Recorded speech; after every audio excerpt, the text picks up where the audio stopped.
what is happening with United? Because whenever we have a bit of calm, like we think things are coming down, there is always another scandal.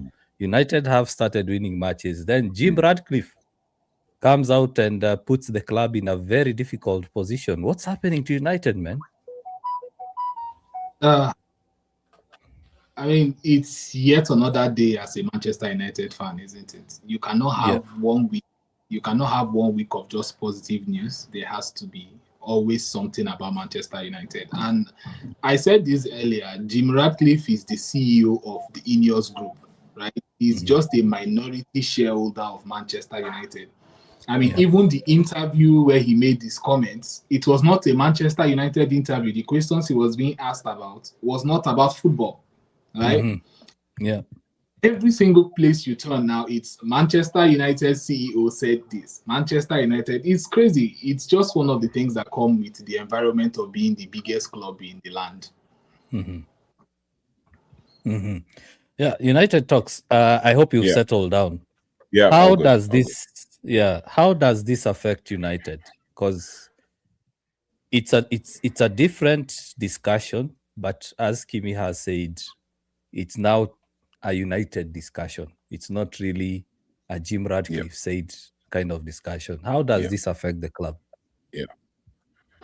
In a huge way, it does affect the club from the standpoint of the diversity of players in the team, in the squad. Because I was reading a tweet or a post from someone some few hours ago, maybe yesterday or something, and the person just listed out like a host of, you know, how many players, African players, and even like international players that play at Man United, the current ones and the ones that have played in the past. Just imagine having all of those and then, you know, having these comments being made.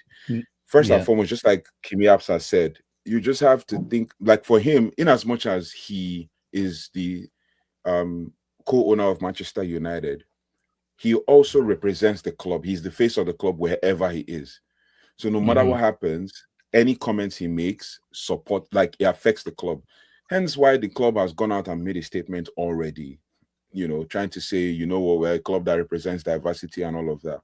It is a very sensitive topic, and he himself, being an experienced person who has already understood where the direction of these kinds of communications or conversations go, should understand how to put out his comments in such a way that it's not so derogatory. Because if you ask that kind of sensitive questions, there are ways you can diplomatically answer them without having to put out stats, whether the stats are correct or the stats are not.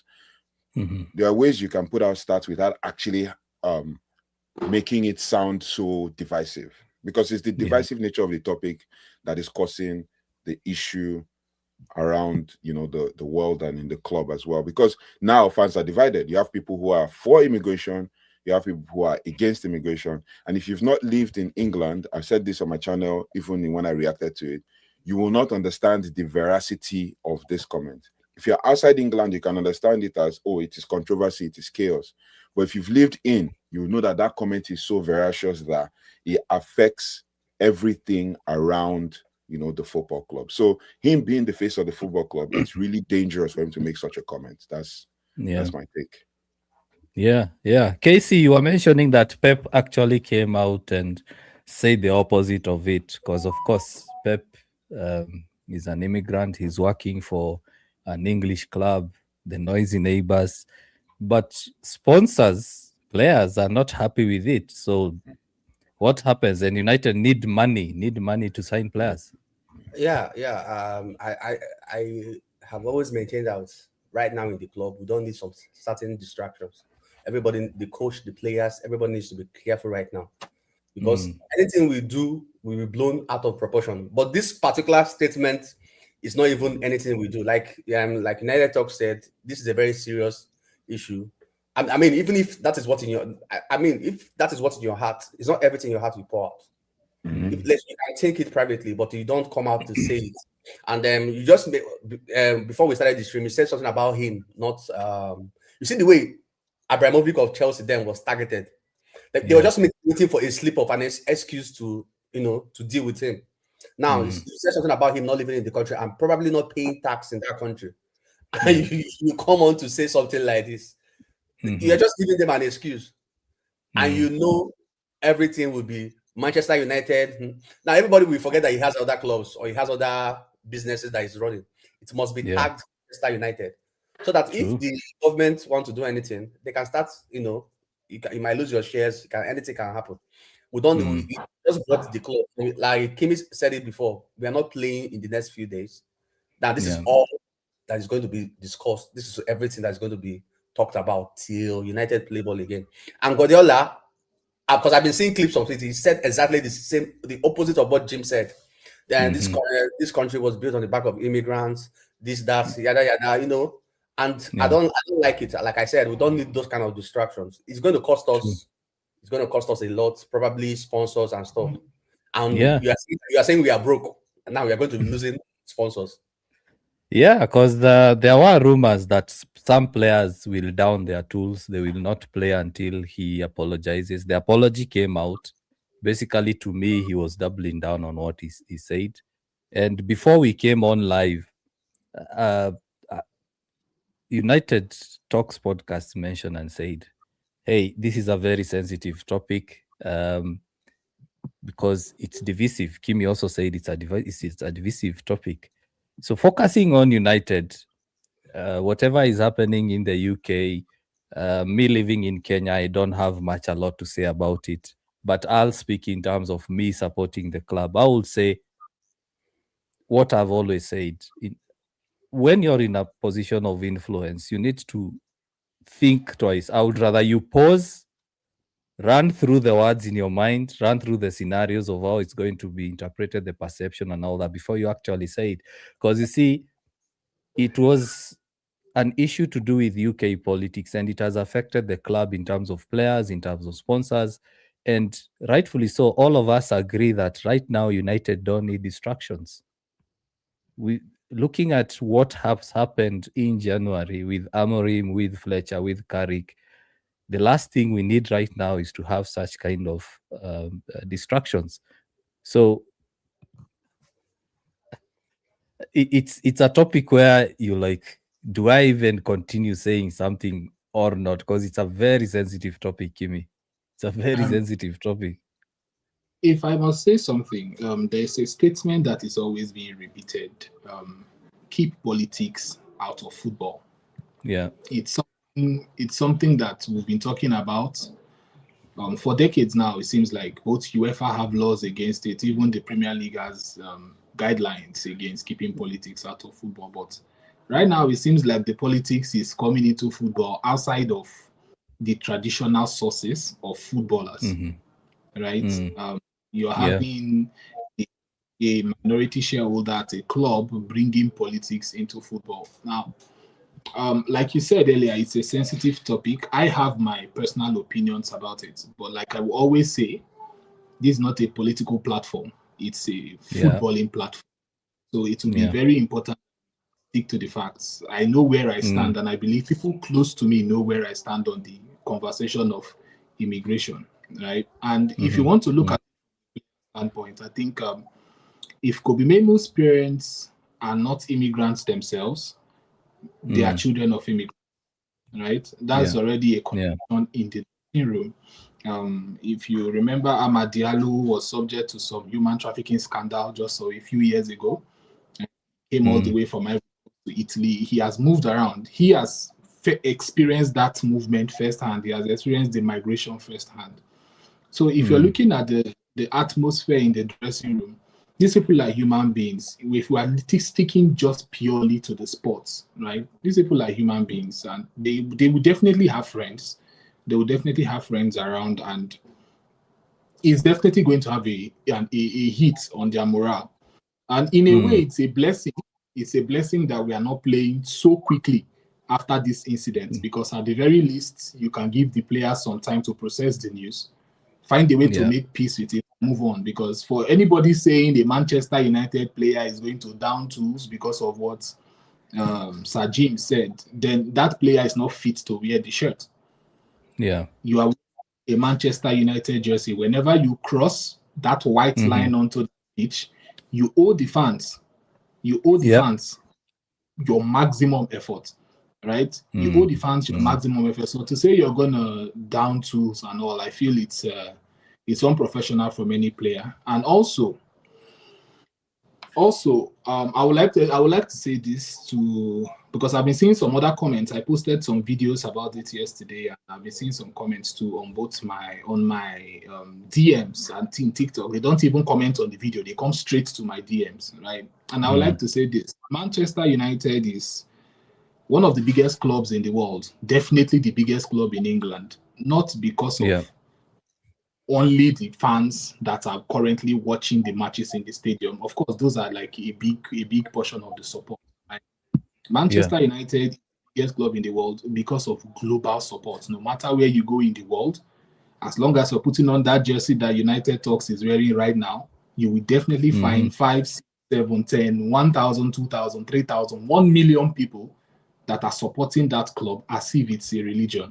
So making certain comments, and a lot of those people around the world will be hoping to migrate. You know, the world is now a global village. It's not like it was 4 decades ago. The world is a global village. It's much smaller than it was. You know, so in my opinion, the 12 days that we have now, 11 days that we have before we play football, is a blessing. We can find a way, this matter out in-house, get some of the players that are already disgruntled on board, and then we keep moving. Now, onto the matter of sponsorships. Now we need to see Omar Berrada and co. earn their money. They have to now prove that they deserve to be paid the big bucks. You have to go. I think we recently announced a partnership with Malaysia Air. You have to go out there, talk to these people, and convince them Manchester United as an institution is different from Sir Jim Ratcliffe as an individual. True. That is another cogent point that needs to be cleared out, right? If you're talking about, sponsors will not want to come to the club, no. Manchester United as a footballing institution is very different from Sir Jim Ratcliffe as a human being, right? It's very different from the Glazers as human beings. So I think that is where Omar Berrada and the rest of them up top that are more experienced in marketing and all that are going to have to prove to us that they actually deserve to be paid the big bucks that they are being paid. We can't be losing sponsorships because of what Sir Jim said. I mean, like you said, the apology, I used the air quotes intentionally. That was not an apology. The apology was more like, I'm sorry you got hurt by what I said, but it is what it is. Things easier. But I basically, feel, basically he was saying the choice of words. But he stands by what he's saying. You got hurt by my choice of words. Yeah, that's what he said. I'm sorry you got hurt by my choice of words, but it needed to be said. So I feel Berrada has to prove now. Berrada and the marketing team, they have to prove now that they are worthy of earning that money. And don't forget, UKG United is still a big brand, no matter what. If we qualify for the Champions League, any sponsor will be foolish not to attach themselves to Manchester United right now. That's just the truth. This is one of the biggest clubs in the world. Finally, at Europe's premium competition, you'll be quite foolish to say because of one comment by a minority shareholder. Let us state the facts. He's a minority shareholder, right? One comment by that, you cannot say you are cancelling opportunity to get your brand much needed visibility. So I hope that is not going to affect anything. Sorry. Just let me just drop it quickly. Can you say something about it will be disappointed if the players go on to they said something about a form of protest or something about that. See, football these days is all about brand. They are doing that thing for self-preservation. If they don't do that, the brands too will sponsor them because each of them have individual brands. That's why not wearing like, I don't want to sound political. Not wearing, the handband, the colored handband is a big deal. Not doing for certain things. It is not taking the knee is a big deal. It's for their personal brand. They're not even about, they don't care about us, or if they might not actually care about what Jim said. It's just personal brand. So that those brands out there, because, these things are popular these days. I mean, Trump won election just because of something like this. You understand? So this is a problem. Yeah, So speaking of before you go, United yeah. fan, the reason why I wanted to just add to something, because I saw this before Jim Ratcliffe made his apology, or so-called apology. I think it's Mike Keegan. No, Mike Keegan? Kevin Keegan. I think is one of those financial football analysts or financial football journalists who made a comment that Michael Carrick is going to address the players to try to kind of separate Sir Jim Ratcliffe's comments from the club and the stance of the club. And I start thinking, I'm like, okay, does he need to address the players to try to bring them on side? Because at the end of the day, like you guys said, they are all playing for their brand. Are they gonna like when I hear that players down tools, maybe like a year ago, I used to think a player will not just down tools because of a certain maybe manager or style of play or system or anything, and then now you say, and now you're hearing players are going to down tools for a comment made by the co-owner. He is a co-owner. He owns only 27%. But yes, like I said, he's the face of the club, the footballing aspect of the club and everything. But then it just boils down to the fact that this club is too big. Like Kimi Apps just said, it's too big, and there's it's bigger. In fact, unless you're in the club, you would not know how big it is. It's beyond just Old Trafford and Carrington Training Ground. It's such a big brand. But yeah, I just had to make that comment because that was what I saw immediately after the comments. Next thing I heard was that Michael Carrick was going to address the players. That's pretty much. Yeah, I don't think it's the right thing to do. He's not been hired to sort out political issues. He's not been hired to sort out leadership issues at the board level. He's been hired to just manage the team and win matches. And speaking of shareholders, one of the majority shareholders, Avram Glazer, has reportedly placed a $1.8 billion amount to buy Royal Challengers Bengaluru. That is an IPL club in India. So United talks.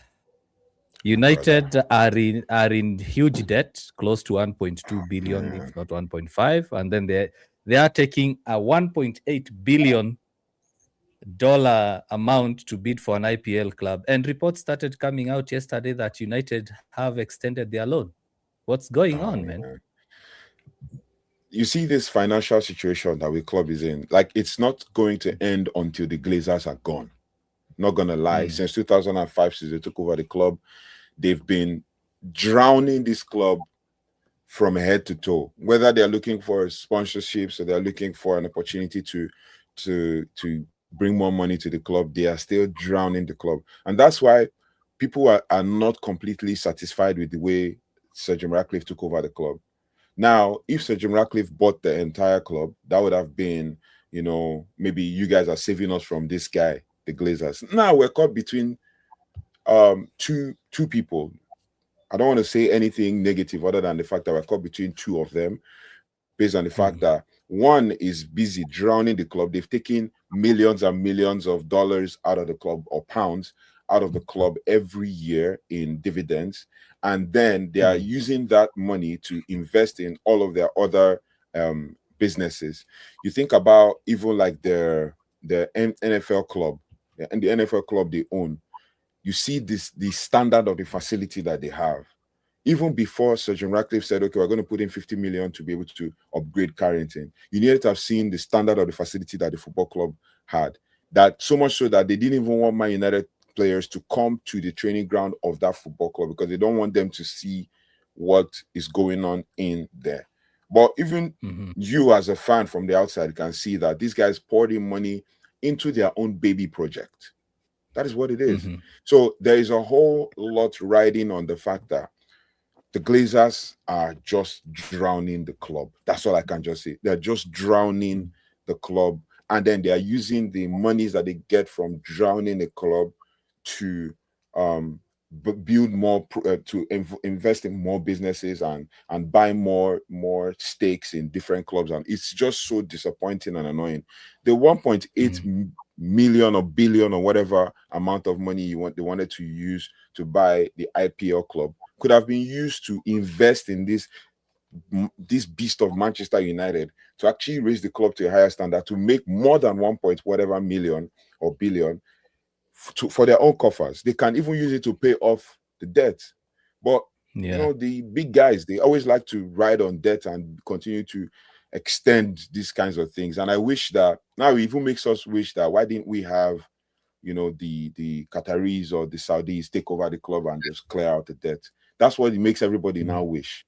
Because you have Sir Jim Ratcliffe, who is now said to be in bed with the Glazers. And then you now have, you know, the Glazers just drowning the club. That's all I can say that they're doing, just drowning the club on a daily basis.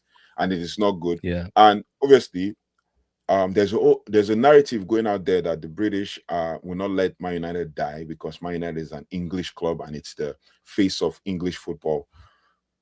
But yeah, they still allow the American owners to drown the club, and they've been doing that for more than 21 years. That is bad. Yeah.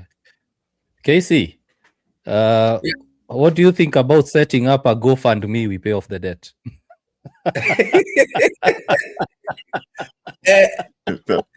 In Nigeria, let me use Nigeria terms. If to say Glazers, they do give away for do they don't give away for us. Whenever they do give away. They don't do give away. How are we going to do GoFundMe? Anyways, on the lighter, I mean, United is struggling. Why are you buying it? Why are you doing that? Why are you are struggling financially? You know, why are you putting bid for another project? You know, in another sport or something. And it goes to show that this is just like a money vehicle. It's not even that they don't care about this club. They just care. They just like this club is like a money printing machine for them. Yeah, you understand? It says a lot about where their heart is. It says a lot about where their heart is. And as a businessman, you have to be shrewd. I don't even actually blame them. Business is business. You understand? Just that that meme, you know that meme.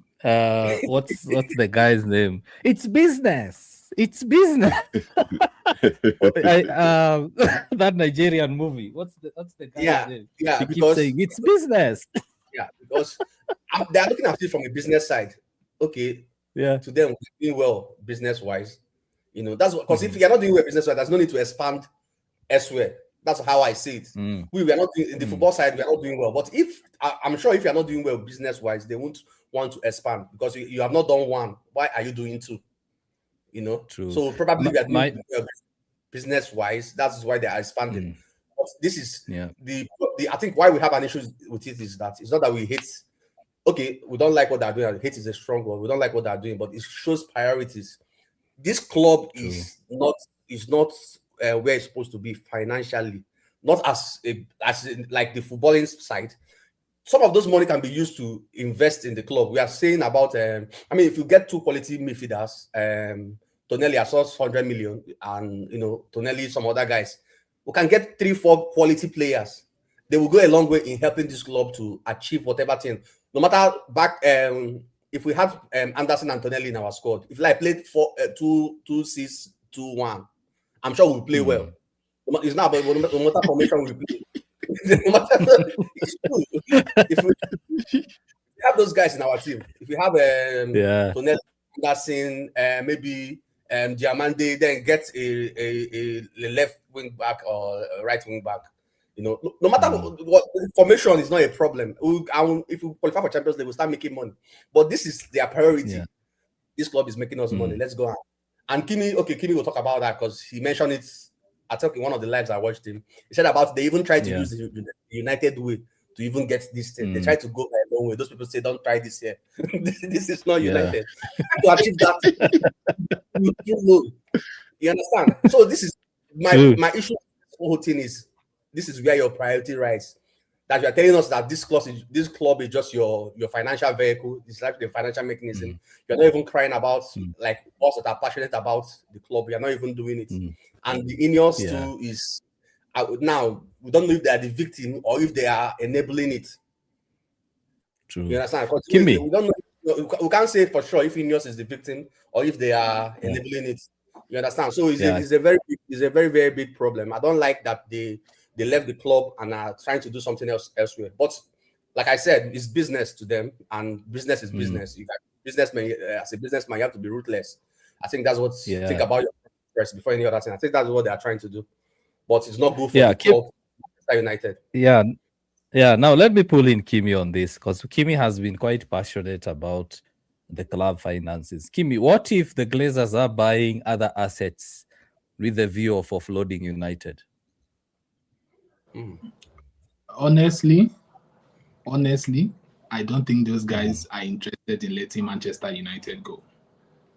We have a £2 billion stadium coming up. That stadium is a cash cow if it gets built, right? If that stadium is completed, it's going to give them a heck of a lot of money. Like Casey said, it's business. No businessman is going to leave and sell off an asset when there is huge money-making potential just around the corner. Right? And I think if you've been following the news around the stadium, progress has been made with approvals and the rest from the Greater Manchester Board and all those other things. Right?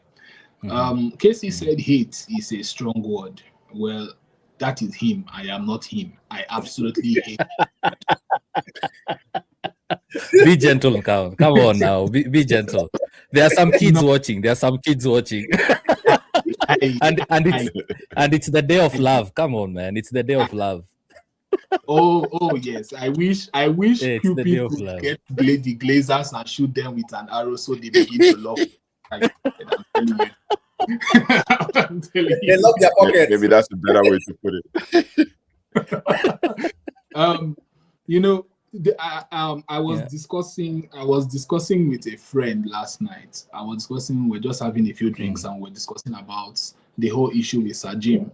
And I said something, and it was when I got home, I sat down to think about it. I told him something. I said, what has happened over the last 2 weeks is a true symbol of how messed up Manchester United is as a football club, right? You have just less than a week ago, if not a little bit above a week, the Glazers are pushing out 1.8 billion to buy a cricket team in India. And then a few days later, you have the minority shareholder, the person that is supposed to be in charge of football operations, making a gaffe in an interview, right? It just shows where we are as a club. It shows how unfortunate we are with ownership. Casey said something about he's not sure if Ineos are victims or they are 100% backing what the Glazers are doing. They are not victims. They know exactly who they were. You don't become a billionaire. You don't run a $1 billion organization or $1 million organization without having some sense of business acumen, right? You don't run a business of that scale without having people doing background checks and having proper conversations and having your lawyers ask the pertinent questions. They know exactly what they were doing when they came to Manchester United. When Ineos came to Manchester United, I was not recreating content then, but even then I was saying it. I said, these guys are coming in to help the Glazers grab onto Manchester United. Let's face it, Sir Jim is a Manchester lad, right? That's what he keeps telling everybody, even though he was a Chelsea season ticket holder, telling us that he's a Manchester lad. He wants to bring the Manchester back to Manchester United. Of course, they are going to give him an easier time to get the stadium approved, right? And what was one of the first things they started doing when he came into the club? Start discussing about the stadium. Right? If we want to discuss about this, I think United Talk said a lot about the amount of debt. We've paid over 1.5 billion since these guys took out this debt. You have 1.8 billion to buy a cricket club. This is Manchester United that has basically been bankrolling you for some years. Can you not pay off some of these debts? Because if it's even business, let's look at it from this angle. Is Manchester United winning Champions Leagues and Premier League trophies not better for the business that they are trying to run as a football? You're trying to run a football club. Is running a successful football club not more profitable than running whatever Manchester United is right now? It just makes more logical sense. If Manchester United are winning, they are not in debt, they are getting trophies, getting the best players in the world, the marketing is going to even be more outrageous than it is right now. We are struggling now, and we are still constantly fighting at the top of the Deloitte Money League. Imagine if Manchester United was top of the table by April. You can imagine You can check the viewership. Manchester United against West Ham was more viewed than the Super Bowl. That's a random Premier League game between Manchester United and a relegation battling team. It's not even a title battle. So now you can imagine a title battle between Manchester United and Arsenal in April. You can imagine how big it is. So if it's business, it serves you better. You've made your money from this club. You've made some decent amount of this club. We're not even saying don't spend your money in India. The reason why it seems like a slap in the face to every Manchester United fan is you keep telling us you don't have money. The club keeps... Let's not forget, Ineos sacked over 400 people from Manchester United. We seem to want to sweep that under the rug, right? These are Manchester United fans, people that support the club. There's nothing wrong with making money from the club you love. There's nothing wrong with earning a living from working for the club you love. 400 plus people were fired just because they wanted to keep giving people like Luke Shaw £100,000 contract a week. Now, no hate to Luke Shaw. I just decided to use his name because he's one of the players that just came to my lips, right? But these are the issues that we're having at the club. The club is sinking financially. They are sacking players. We are having to basically look under our couch to see if we can see any coin or change that we can use to run the club. And you have the owners of the club spending or looking to spend 1.8 billion to buy a cricket club. And mind you, they are negotiating now new terms to continue this loan. They're not talking about paying it off. They're just negotiating new terms. The interest they are going to pay over the next God knows how many years, probably another 20 years or another 30 years or 15 years as the case may be. We are supposed to be done paying off this loan in 2027. They are negotiating now not to pay off the loan, but just to renegotiate the interest payments. So the club will keep bleeding more money every single year. A club of Manchester United's revenue should not be talking about PSR every season. I will keep saying it no matter what people want to tell me, no matter how you want to gaslight me about Manchester United's finances, there is absolutely no reason why a club of Manchester United's revenue annually should constantly be walking a tightrope. We are not Aston Villa. No disrespect to Aston Villa, right? No disrespect to Aston Villa. We are not Aston Villa. No disrespect to Newcastle. We are not Newcastle. We have the money coming into the club. We get the money through people coming into the stadium, through our football matches. Even this season, when we are playing our fewest matches in God knows how many years, we are still raking in the money. We are still raking in the money. There is absolutely no reason why Manchester United will spend 250 million on transfers in one window, and they are making it sound as if they bought heaven and earth. Forgetting that in that money, that was not our net spend. You know, when people talk about transfers, I always laugh. If you want to discuss Manchester United's transfers, you also need to take into account how much they sold players for in the summer.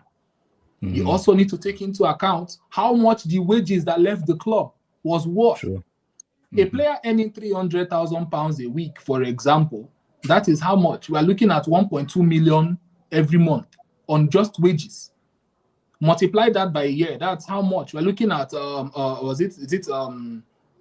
How much now? We're talking about almost 10 plus million or 12 million, if I'm not mistaken, in a year. That is money being saved by the club. So if you want to discuss, we spent 250 million pounds on Matheus Cunha, on Mbomo, on Sesko. How much left the club? What was our net spend? I can bet you our net spend was not up to 200 million. And these guys keep pushing this, the actual money we spent on buying players as the only money we got. It's really irritating.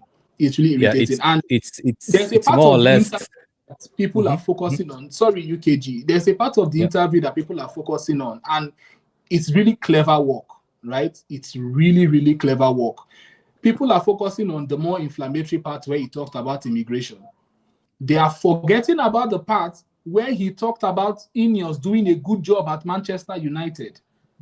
I watched the full interview. He said Ineos are doing a good job at Manchester United. When they came, the club was in debt, blah, blah, blah. They had to fire a lot of people, and now they've made a lot of good decisions, and he has done a good... What good job has he done? What has he done? sacked 2 managers in the space of 2 years. Is that a good job? Right? We are currently on our 4th manager under Ineos, and we're going to move to 5 in June. Facts. You brought in a director of football from Newcastle, sacked him in the space of 1 year. I'm not just talking about you bringing these people and letting them leave for free. You're spending money. Between Amorim and Ten Hag, they spent almost 35 million pounds, if I'm not mistaken. Yeah. Right? You can fact check me on that. I'm not really 100% sure, but it's within that window, both hiring and firing them. Right? True. You're talking about getting Danash for 12 million pounds court case. You settled the Newcastle to get him in. You fired him less than a year later. The only thing you've done is I can say, okay, yes, they set up a recruitment system that now the recruitment at the club has been much better.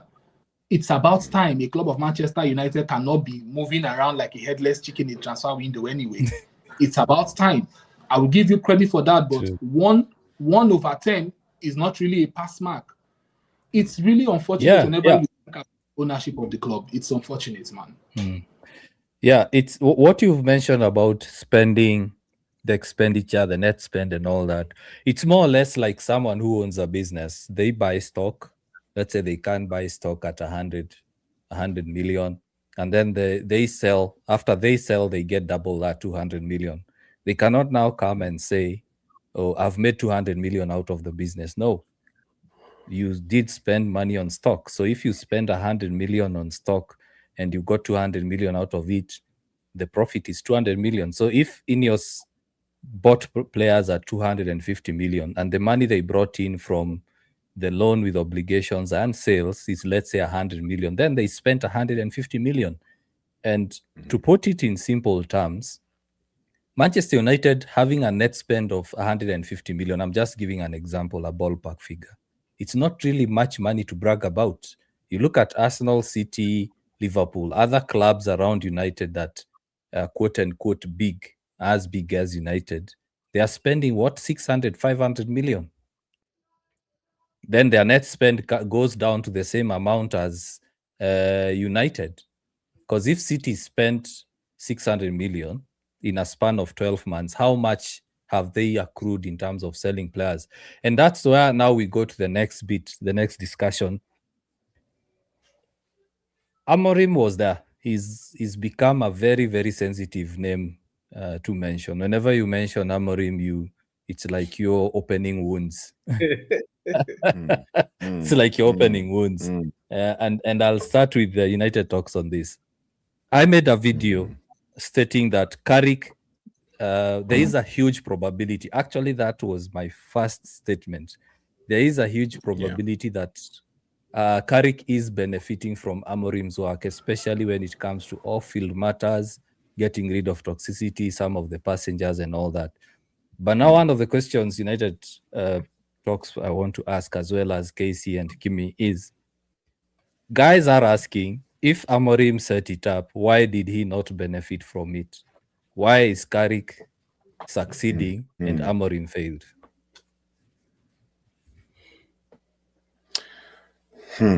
Now, what I'm going to say maybe might not be as pleasing to hear, because the truth is I kind of took myself away from the whole Amorim talk.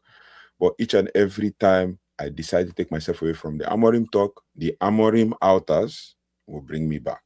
And then when I talk, they say, no, I don't want to let go of Amorim. I don't want to move on from Amorim. I have moved on, but you've brought me back into the Amorim conversation. You brought a manager and told the manager, we like what you're doing at Sporting, right? We like what you're doing at Sporting, and we want you to replicate it there. What do I mean? You can bring up young players. You know how to work with a shoestring budget. You know how to build a team from ground up. Sporting were in a mess, and then they got a manager who can work things out. Somebody who was coaching in Casapia, was assistant coach at Benfica and Braga and all of those things. You brought him. He came, saw the chaos, weeded out the chaos, weeded out players that were causing problems. Even when fans were already entering the training ground, he weeded them out and then got the players in, including, even up until the time he left, he brought up a certain player that played against us and played really well at West Ham in Mateus Fernandes. Nobody even thought about that. But Matheus Fernandes played under Ruben Amorim for 1 year and was sent out on loan. And from there, the club needed more money, so they had to sell him because he was their asset. Now he's still just 22 and still playing really well. Now, you brought that guy, you say, okay, we want to build similar model. We know your style of play, come and play. Kimi Yap's already saying something where he said that you sacked a manager after you forced Amorim out. It was a hostile takeover. You took Amorim out of his contract, paid off the contract, got the guy. 14 months later, sacked the guy, paid him off. Now, the truth is, Amorim already started. It's just like laying the foundation for a building. If you lay a solid foundation, you're going to have... Are you going to tell me that Brian Bumo, Mateus Cunha, and Benjamin Sesko did not play well under Ruben Amorim? They did play well. He set the foundation. He said this is how the team is going to play. People are talking about, oh, the double pivot doesn't work. Casemiro cannot work with this president. It's still a double pivot we're playing today. Michael Carrick still plays a variation of Amorim's formation without playing it all the time.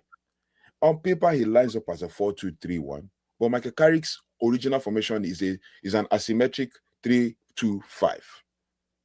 Against West Ham, he even played 2 at the back and sent everybody forward. At the point, it was only Lenny Yoro that was actually trying to cover up for Lisandro Martinez, because Lisandro Martinez doesn't have that pace anymore.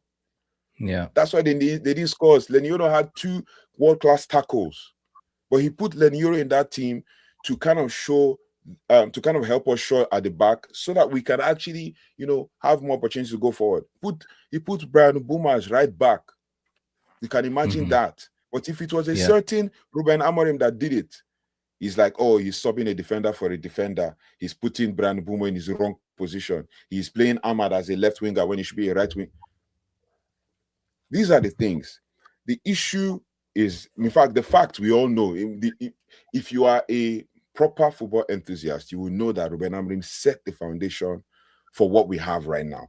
Brian Bumo came out the other day and said it. They tried to put him in a trap, like, oh, what has Michael Carrick done? How have you felt about the club since the Michael Carrick came? He said, the things we are doing now, we've already been doing it before. We're just even doing it better now. Then they say, oh, the vibes in training has changed. Michael Carrick is taking training. The first video of Amorim I made, he was in the middle of the pitch taking training. Coaching Kobe Menu, giving Kobe Menu one-on-ones. Then somebody comes and say, oh, Ruben Amorim came out and said, oh, Kobe Menu cannot play with Casemiro. He is competing with Bruno Fernandes. Did he ever say he cannot play with Casemiro? He said Bruno Fernandes and Kobe Menu are playing the same position in my system. Doesn't mean that Kobe Menu is not good. Doesn't mean that he has relegated Kobe Menu. Kobe Menu is the center of the conversation now with Ruben Amorim gone. But I said this during the West Ham game. Since Kobe Menu is the star boy, he's the super player, he's the player that has been freed, let Kobe Menu save us against West Ham. Kobe Menu made only one cross into that box, and that was a cross that was offside. The rest, he was playing sideways, keeping it safe. No risky pass. Yet you compare with a certain Bruno Fernandes that has played 314 games with 200 goal contributions. Bro. So the thing is, Ruben Amorim already set the foundations for what Michael Carrick is reaping now. And why it has become more evident is because Michael Carrick played a different formation. The truth is, Ruben Amorim already said it. They need to just master this 3-4-3. The moment they get the hang of it, we can play any formation in the world. We can play a 4-4-2. We can play a 4-3-3. We can play different variations. And I'll tell you an evidence. Ruben Amorim left Sporting, right? Since he left Sporting, they've changed 2 managers. They've had an interim, and they now have a manager. The Sporting play a 4-2-3-1. How many players left? Montem Human, the centerpiece of Ruben Amorim's formation at Sporting. Montem Human is still playing now. Sporting are third with 1 point behind the second at Liga Portugal. And they're in the semi-final facing, I think they're going to face Porto in their cup, in their League Cup. They are in the round of 16. They finished 7th in the Champions League. So Ruben Amorim set the foundation there. They switched to a 4-2-3-1 with practically the same players, no difference, and they're still doing well. Then you come and tell me that Ruben Amorim didn't set the foundation. Then you now hear stuff like, oh, but we finished 15th. Hello. The club that beat us in the Europa League final are currently 15th. Come on. Yeah. He set the foundation. He used the last season, as they said to him, as his building period to get the team to what he would want it to be. Then add the missing pieces. The missing pieces, get an attacker, get the attack sorted, our goal scoring, get a couple midfielders, get a couple defenders. You got the defender in a wing back, you got the 3 attackers, and then you say, no, manage what you have till the end of the season.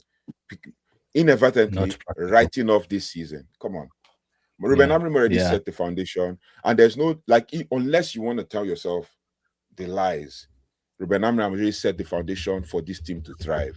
That's why they are comfortably playing a 4-2-3-1.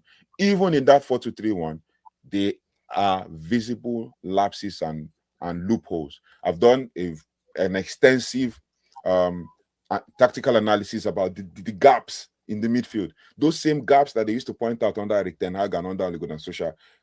Jamie Carragher comes out and talks about a huge gap in the midfield. The gaps are still evident right now. But under Amorim, the gaps are not pretty much as evident, except on games where we had very bad games. So he set the foundation. Michael Carrick is ripping from it. And credit to Michael Carrick for actually taking on those, and adding on to those principles and succeeding with it. He has been unbeaten at the club now after coaching 8 games. He's unbeaten. He's drawn 2 and he's won 6. That's credit to him. I'm not going to take that away from him. So yeah, that's my take. Yeah. So quickly, a minute each. Kimi, we'll start with Kimi, then we'll go to Casey. What is Carrick doing differently? Because United are unbeaten. Carrick has kind of simplified football. Carrick has simplified football in the sense that he's not here. He's not going to be here for a long time. He's here for a good time. So why stress himself trying to get you to learn tiki-taka, tippy-tappy, run into this, run into that? Bro, you know what to do. You're a counter-attacking team. All right? This is how I want you to play. These are some different variations in the team I want you to set up with. Shaw is going to be exposed. Dogu, drop back and help Shaw. Dalo is going to be exposed. Ahmad, drop back and help. In defense, we play 6-2-2. You know, that's what we do when we are defending, 6-2-2. Right? Just help, just play football, get the best result, keep pushing. Whereas, like United Talk said almost everything, right? You brought in Amorim for a project.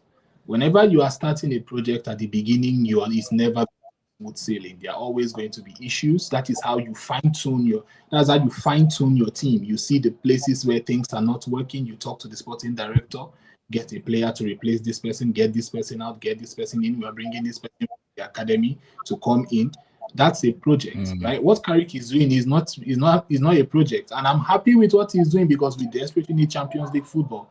But in a sense, it's kind of unfair to compare Carrick and Amorim, because comparing the two of them will be you ignoring nuance, right? Will be you ignoring nuance, and that would just you being unfair, because in life, every single thing in life, there's always a catch to it. There's always nuance. Amorim was brought for a project, so he was not fighting only for results. He was looking at you can win games by playing poorly sometimes, but eventually you balance out, right?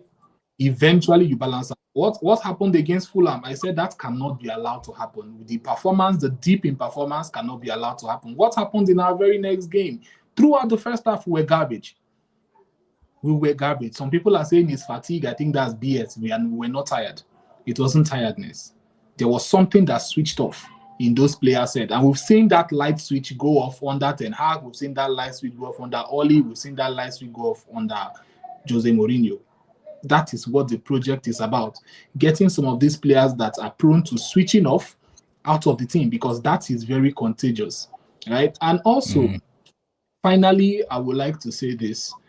When it comes to you talking about a manager that was brought in halfway through the season to put his best foot forward, because let's face it, Crystal Palace now are looking at him. Tottenham Hotspur, I think there were rumors that Tottenham Hotspur were considering him. He's not just playing for Manchester United shirt or for Manchester United suit at the end of the season. there's a possibility this can push his career forward. He needs to win. He needs to do whatever it takes to win. Amorim was doing whatever it takes to win within the project, right? So there were certain players that he was giving game time that probably wouldn't have gotten game time if he was desperate to win every single game. People like Heaven, Euro, there was a lot more patience. Now, I don't think there's that much patience. You don't do well, you're going to go to the bench. I need to win the next game. So I think comparing the two of them will not be fair. Carrick has done a great job, and whether people will agree or not, Ruben Amorim did a great job giving the tools he was given to work with. I think we're almost done with the stream because of the time, but on a later date, if we have more time to discuss, we can actually discuss around how Amorim was basically working with one hand tied behind his back, right? And he did the best with what he had. And I believe Carrick is doing a good job given what he's having to work with, because let's not pretend like Carrick has everything at his disposal. He's also being hamstrung. At least he agreed to what he's facing now. He knew he was not in January. Amorim did not know all this. The promise was, we're going to get you players, we're going to get you this. And yeah, that's all I'm going to say. Don't compare the two of them, man. It's apples and oranges. Both good for you. Yeah. But yeah. Casey, Keyword, quickly. apples and oranges, man. Okay, yeah. I think like Kimi said, it's not about who is better. It's about the stage of rebuild that we are actually in. Amorim represented system, but Carrick is representing. I mean, Kimi made a very, very important statement. Look at what we have. Are you going to work with this? Carrick said, no problem. I'm not, to the extent that he said, I'm not promising you guys Champions League football. He understand. So he already knows what he had before he signed. But I'm sure a lot of assurances and reassurances were made to Amorim before he took that job. We'll do this for you. We'll do this for you. You know. And Amorim coming to United was about the club serving the system and not the other way around. That's why a lot of players didn't actually play, like Meno and the rest. Now, the players are saying Ahmad now they're starting to paint Ahmad like a scapegoat. You know, yes, effective. Not somebody was saying bench Ahmad. I was like, you know. Now I'm not saying yes. Everybody should be benched. I don't want to hear. It's the club we are focusing on. If you sit down on the bench and we'll get a win, sit down on that bench. You understand? But your favorite player is playing. That's why a lot of players and a lot of people don't even care. Now, Carrick has been playing in Burnham. We have been getting wins. Some players come off the bench and they score goal. You can start Sesko in a match and he won't get any goal. He won't play well. It happens. Malin of Aston Villa, if you start him in the match, he won't play anything. But if he comes in second half, he's very, very much effective in that second half than him starting. Now, all of a sudden, Bomo has played a first 9, and he has gotten us how many goals so far? About 9-10 goals. Now you're saying Bomo should be benched.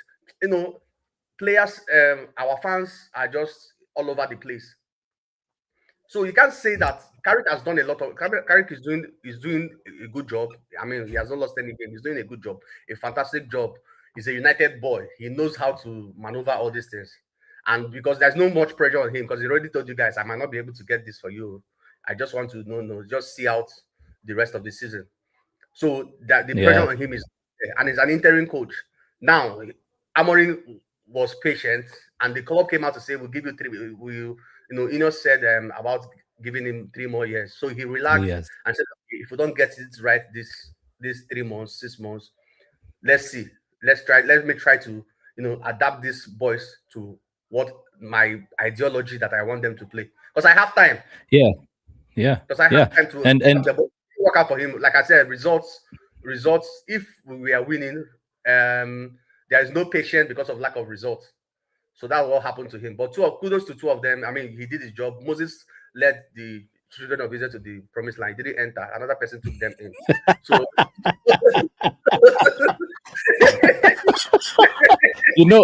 Casey, that's the best example of the day, bro. So you can't say that Moses didn't try. I mean, 40 years in the wilderness is not a child. It's not easy. So Yeah. 14 What I would 14 say, months on the dugout is not a child's play. It's yes, true. 14 months, yes, 14 months with United too. yeah. So anyway, Oh, because of man.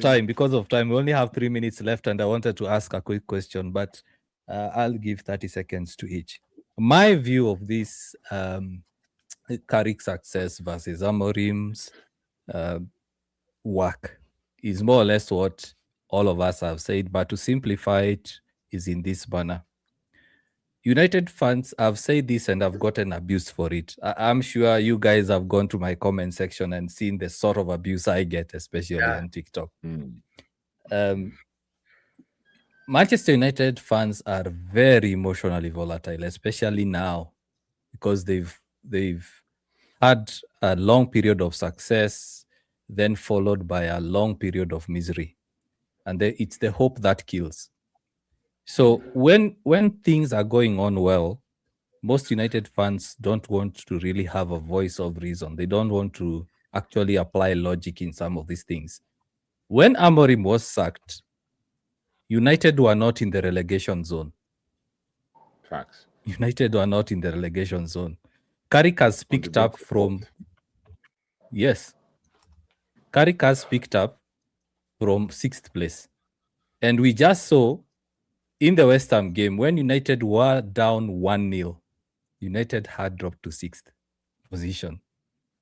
So just imagine, guys, after having 4 wins, United will have been back to the position that Amorim left.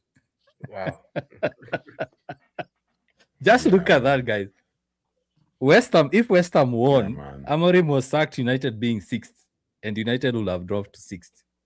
It took a draw for United to go back to 4th place. So United are still not in a good position. They are still not in a good position. And the other fact is, we keep saying that Amorim finished 15th, but he started mid-season and he said, instead of me changing things like what Carrick is doing to get wins, let me try fixing these issues right now so that next season we have a much simpler time in time. Yes, we have a better team. But anyway, that being said, because our time is running out, we only have 1 minute. So I'm going to give each one of you 30 seconds. Enrique is out. Ancelotti is going to sign a new contract. Tuchel has signed a new contract. United talks. What options do we have? Each 30 seconds so that we end the live. I'm hearing Julian Nagelsmann. That's what I'm hearing. Basically, the manager should go for Julian Nagelsmann. He's a young manager. He's very pragmatic and everything. Julian Nagelsmann might not work at United if Ineos does not back him. That's the fact. Even the so-called Luis Enrique. Luis Enrique is a no-nonsense manager, and he does not take to being called a head coach. He is a manager. Well, they just got pummeled. They just got pummeled yesterday, 3-1. And I saw the lapses and the loopholes in his 4-3-3 formation. Luis Enrique plays a 4-3-3 formation.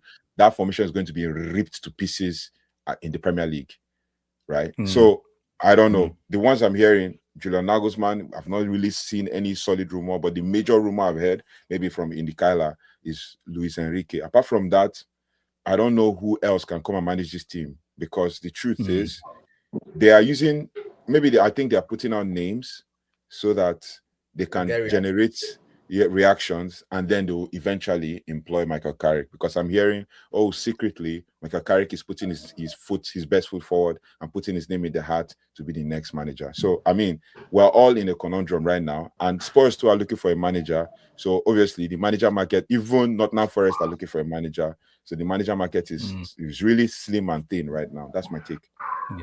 Yeah. Casey?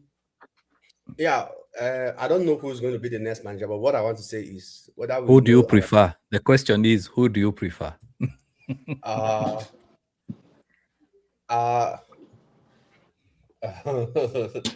There's no preference. Don't worry. Don't stretch yourself. Don't stretch yourself. The question is going to be, are we going to go with an idealist, like people like Amorim that will have a system, that plays system? Are we going to go with somebody that is just a type of Ancelotti coach? What you can do this, go and enjoy the game.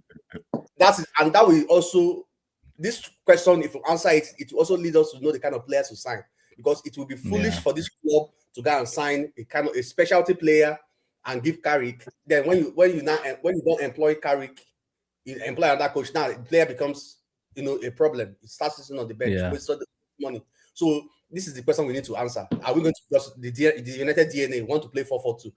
Look at, don't go and get an idealist coach and come and tell him that he must play a 4-4-2. Yeah. Answer this question truthfully and know the kind of coach to get.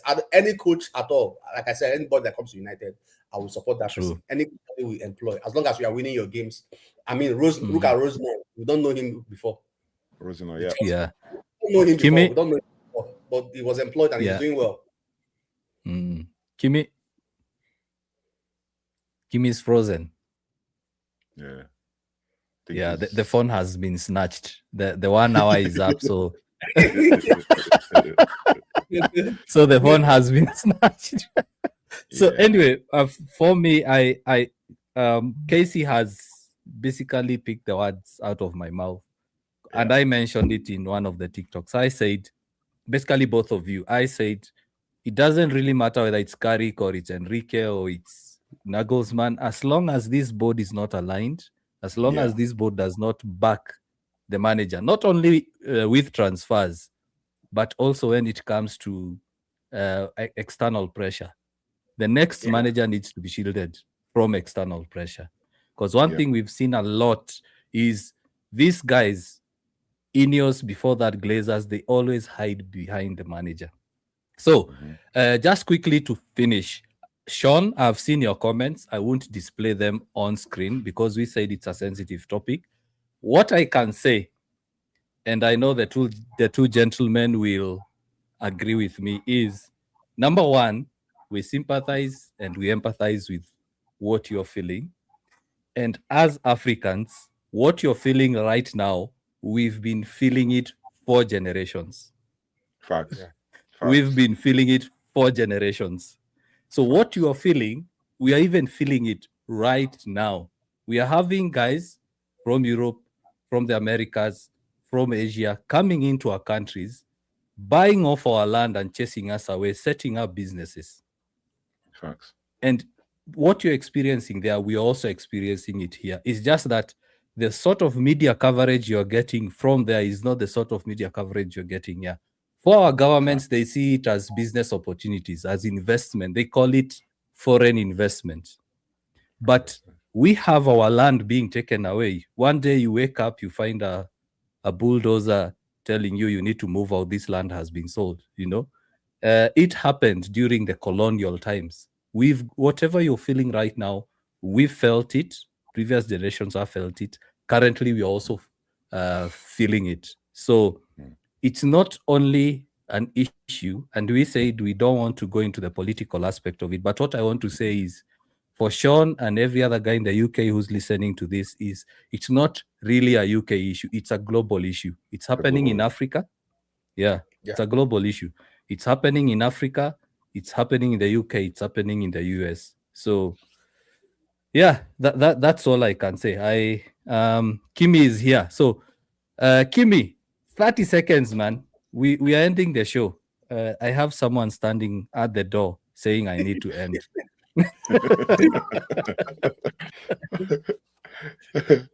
So, Kimi, you are to tell us, who do you prefer as the next manager? Then we end the live. Okay, with the way things are going right now, I think it's Michael Carrick, man. That's just the truth. Because I don't see any world-class manager deciding to come to this club given the structure we have right now. So if we are not going to get a world-class manager with what I've seen from Michael Carrick, just keep him. There's no point. Because Enrique is not going to work with Wilcox. Imagine Wilcox coming to Enrique's training session to tell Enrique, Champions League winner, what to do. He's not going to take that crap. Ancelotti is not going to take that. Nagelsmann is not going to take that. Deserbi can stone him. Deserbi can stone him. Deserbi is going to have an open fight with him in the training ground. So I think just with Michael Carrick. In my opinion, keep Michael Carrick the job till next season. Even though I think personally it's going to be a mistake, give him the job. If this is what they're going to do, if this is how they're going to run the club, give Michael Carrick the job. It's going to He be will do Michael a Carrick. good thing. It's He going will to be Ole Gunnar Solskjaer 2.0 right now, man. Yeah, it's going to work until it doesn't. We've already started hearing Yes, about yes, talking yes. about how We don't know. they're We already don't know. talking about how the training ground is fun, how everybody now is allowing them to play train with freedom, how it doesn't give them much work. So we already Shorter seeing training sessions and coming in 30 minutes later. Carrick, Yeah. the headline. Just imagine.